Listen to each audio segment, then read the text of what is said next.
नमस्कार दोस्तों, स्वागत है हम आपका हमारे YouTube चैनल पर। आज हम class 6 science subject chapter 1 the wonderful world of science को समझेंगे। तो एक इंसान होने के नाते हमें बहुत ज़्यादा उत्सुकता रहती है अपने आसपास होने वाली चीज़ों को लेकर, हमारे इन्वायरमेंट में, हमारे आस पड़ोस की चीज़ों में क्या हो रहा है। मैं पड़ोसों की बात नहीं कर रहा हूँ। जी हाँ, हम बच्चे होते हैं तो शुरुआत से ही हम क्वेश्चन पूछना शुरू कर देते हैं कि कोई भी चीज़ें क्यों होती है, किस कारण होती है। हमारे आसपास बहुत सारी चीज़ें हैं जहाँ पर साइंटिफिक मेथड्स का यूज़ होता है, यानी कि वो मेथड्स, वो चीज़ें जिसका पीछे साइंस होता है। हम बहुत सारी चीज़ें देख सकते हैं, जैसे पानी का ठंडा होना, गर्म होना, ऐसे।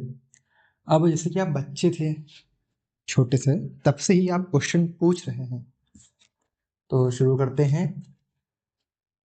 जैसे ही आप मिडिल स्टेज में पहुंच जाते हैं तो आपकी जो जर्नी है ये जारी रहती है।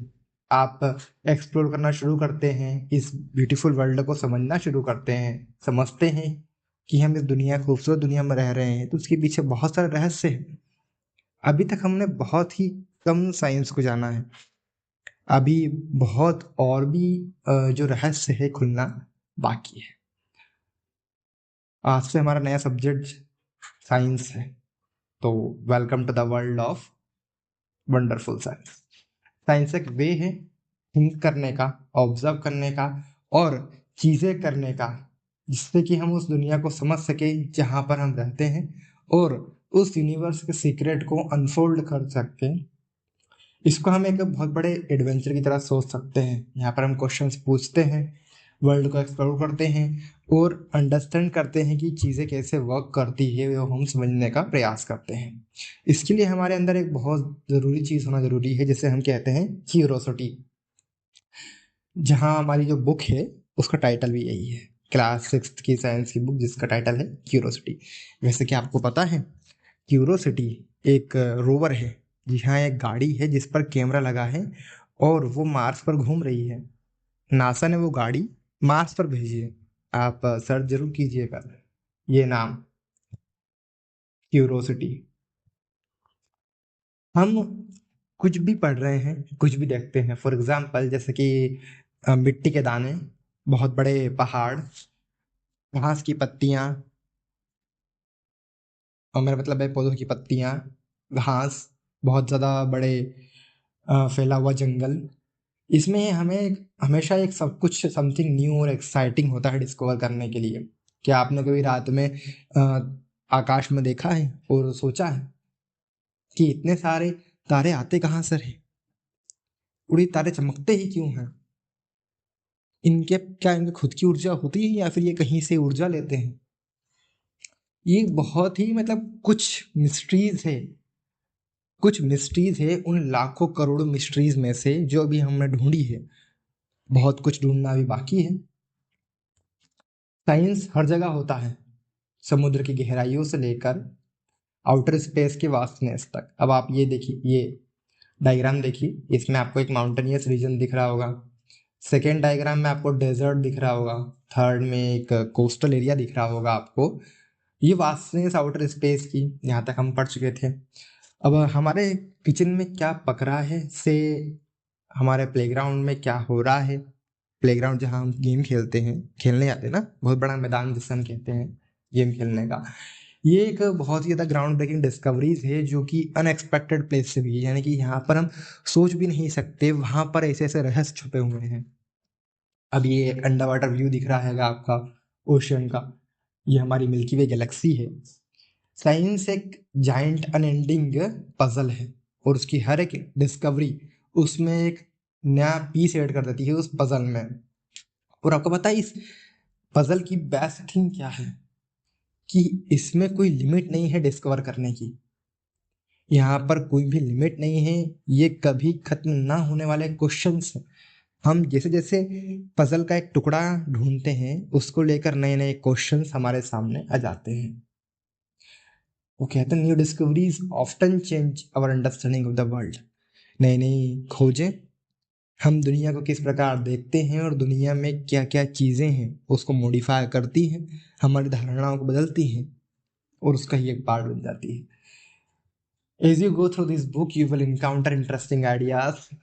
आप जैसे जैसे इस पुस्तक में आगे पढ़ते जाएंगे आपको इंटरेस्टिंग आइडियाज मिलेंगे, बहुत सारे एग्जाम्पल्स मिलेंगे, यूजफुल चीज़ें, और कुछ क्या बहुत सारी चीज़ें ऐसी है जो हमारे डेली लाइफ से ही कनेक्ट है। आप उसको रियलिटी में आपके घर पर ही देख सकते हैं। जी हाँ, कहीं बाहर जाने की जरूरत नहीं है आपको।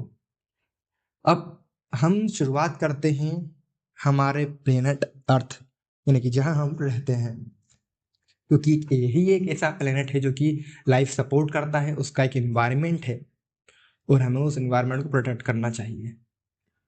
यहाँ पर हमारा जो अर्थ है वो वहाँ पर बहुत अमेजिंग वैरायटी है लाइफ की। अर्थ पे प्लांट्स और एनिमल्स होते हैं जो कि मैनेज करके सरवाइव करते हैं अलग अलग लोकेशन पर, अलग अलग कल्चर, अलग अलग क्लाइमेट वेदर के हिसाब से। क्योंकि अगर भारत में सर्दी हो रही है तो अमेरिका में सर्दी नहीं होगी, वहाँ पर अलग मौसम रहेगा। ऐसे ही हमने बहुत बार चीज़ देखी है कि एक कैटरपिलर कैसे एक ब्यूटीफुल बटरफ्लाई में ट्रांसफॉर्म हो जाता है।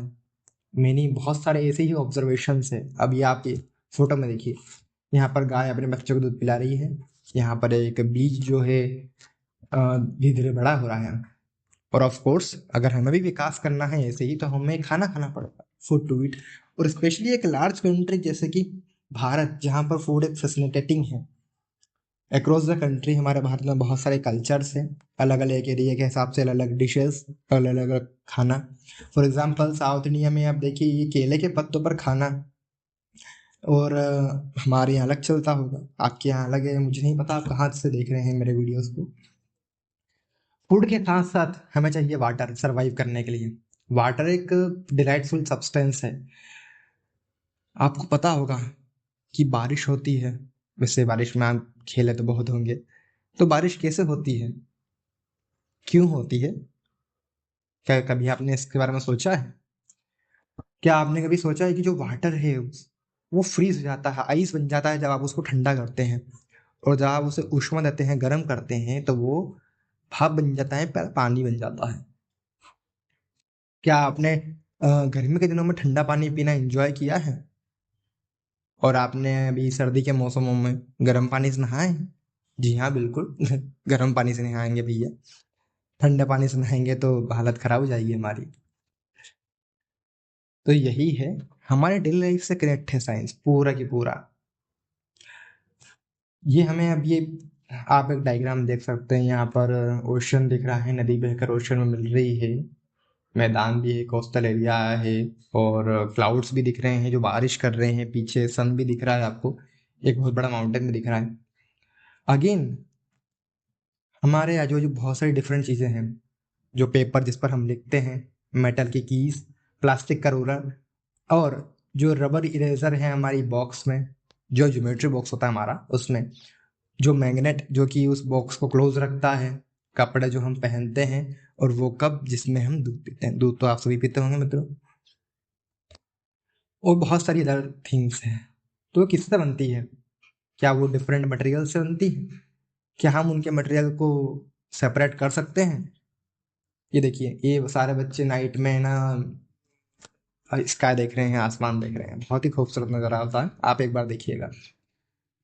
हमारे पास ऑलमोस्ट अनएंडिंग लिस्ट है क्वेश्चंस की, जो चीज़ें अर्थ पर मौजूद हैं उन्हें लेकर हमारे पास बहुत सारे क्वेश्चंस हैं। हम इस बुक में और भी ज़्यादा अभी एक्सप्लोर करेंगे आने वाले टाइम में। क्या हम अपने क्वेश्चंस को अर्थ तक ही सीमित रखें? क्या हम क्वेश्चंस वो भी पूछ सकते हैं जो सन है, मून है, बाकी सारे स्टार्स हैं, प्लैनेट्स हैं, उनकी बहुत सारे रहस्य गुत्थियां हैं जो सुलझाना भी बाकी है।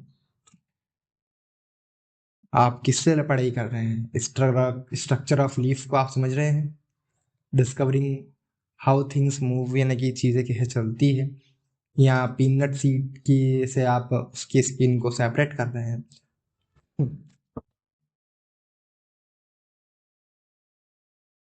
इवन दो आपको रियलाइज नहीं हुआ होगा, लेकिन आपने बहुत सारे क्वेश्चंस के आंसर ढूंढ लिए हैं। फॉर एग्जाम्पल मान लीजिए आप अपने पेन से लिख रहे हैं और एकदम से आपका पेन चलना बंद हो जाता है, तो आपने प्रेडिक्शन लगाया होगा कि शायद पेन खत्म हो गया होगा, जैसा कि हमारी भाषा में हम बोलते हैं। असल में जो इंक है उसकी वो खत्म हो जाती है।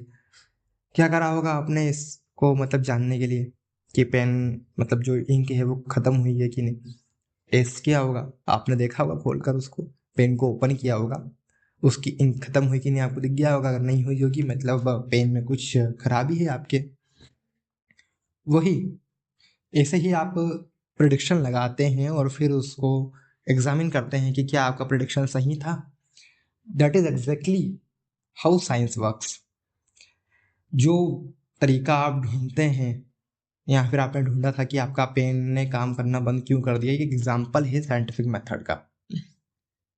साइंस सिर्फ फैक्ट्स को मेमोराइज करने के लिए नहीं, ना ही फिगर करने के लिए है, ना ही एक्सपेरिमेंट्स करने के लिए है। ये एक स्टेप बाय स्टेप प्रोसीजर है, एक प्रोसेस जो कि आपकी हेल्प करती है। आपको ढूंढना है आपके क्वेश्चंस के आंसर को। अब ये देखिए यहाँ पर स्टेप्स दिया है। First we observe something that we find interesting और वी डू नॉट अंडरस्टैंड। यानी कि सबसे पहले हमें वो चीज़ ऑब्जर्व करनी है जिसमें हमें इंटरेस्ट आता है या फिर जो हम समझ नहीं पाते हैं। ये हमें आश्चर्यचकित करता है कि मतलब ये हो कैसे रहा है, और फिर हम उस क्वेश्चन के बारे में सोचना शुरू कर देते हैं। फिर हम गेस करते हैं पॉसिबल आंसर उस क्वेश्चन का। फिर हम उसको टेस्ट करते हैं अपने एक्सपेरिमेंट्स के थ्रू और ऑब्जर्वेशन लगाते हैं। फिर हम एनालाइज करते हैं अपने रिजल्ट को, ये देखने के लिए कि क्या हमारा प्रेडिक्शन सही है। साइंटिस्ट वो लोग होते हैं जो साइंटिफिक मेथड को फॉलो करते हैं प्रॉब्लम्स को सॉल्व करने के लिए और डिस्कवर करने के लिए। अब ये देखिए सामने गैस स्टोव दिख रहा है जो कि चालू है, वहां पर कुकर रखा हुआ है और दाल बह रही है। ये भाई साहब है जो कि पंचर बना रहे हैं। आपके घर में मान लीजिए कि आपके घर का बल्ब खराब हो जाता है या ट्यूबलाइट खराब हो जाती है, फिर आप इलेक्ट्रिशियन वाले भैया को बुलाते हैं, इलेक्ट्रिशियन भैया को बुलाते हैं, और भैया क्या बोलते हैं? भाई साहब ये बल्ब शॉर्ट आ गया है, ऐसे ही बोलते हैं। बेसिकली वो क्या खराब हो जाता है, उसकी लाइफ खत्म हो जाती है। फिर वो उसे यहाँ तो रिप्लेस करते हैं और अगर उसमें दिक्कत नहीं है तो फिर वो स्विच को ठीक करेंगे। यही हमारे यहाँ बहुत सारी डेली लाइफ की सिचुएशंस होती है जहाँ पर हम जाने अनजाने में साइंटिफिक मेथड अप्लाई करते हैं। हम छोटी से छोटी लेकर बड़ी से बड़ी समस्याओं में साइंटिफिक मेथड का यूज कर लेते हैं और हमें पता भी नहीं चलता है। साइंस एक अमेजिंग चीज है, आप अपने घर की चीजों में ही देख सकते हैं। साइंस अकेले बहुत ही कम किया जाता है। साइंटिस्ट दुनिया में जितने भी हैं वो साथ में काम करते हैं, ऑफ्टन इन लार्ज टीम्स, यानी कि साथ में बड़ी बड़ी टीमों में। सो अगर आपको आपके किसी भी क्वेश्चंस का अगर आंसर नहीं मिल रहा है ना, तो आपके दोस्तों से बोलिए, वो आपकी मदद करेंगे। और साथ में ढूंढने में तो मजा बहुत आता है, जैसे कि हम साथ में खेलते हैं। ये देखिए आपको फोटो दिख रही होगी, सारे दोस्त मिलकर काम कर रहे हैं। ऑफ कोर्स आपको ये ध्यान रखना होगा कि आपकी सारी चीज़ों का आंसर आपको क्लास 6 में नहीं मिलेगा। अगले 5 साल आपकी आपके लिए और आपकी इस क्यूरोसिटी के लिए बहुत ज़रूरी होने वाले हैं। ये देखिए आप लोगों की फ़ोटो आ गई मेरे पास। जी हाँ, बारिश के मौसम में खेलते हुए, जैसे कि चिल्ड्रन रेन यानी कि बारिश में खेलते हैं, मज़े करते हैं। साइंस भी वैसे ही मज़े से हमें पढ़ना है। तो चलिए फिर शुरू करते हैं इस जर्नी को। मिलते हैं नेक्स्ट चैप्टर में, तब तक के लिए goodbye and thank you.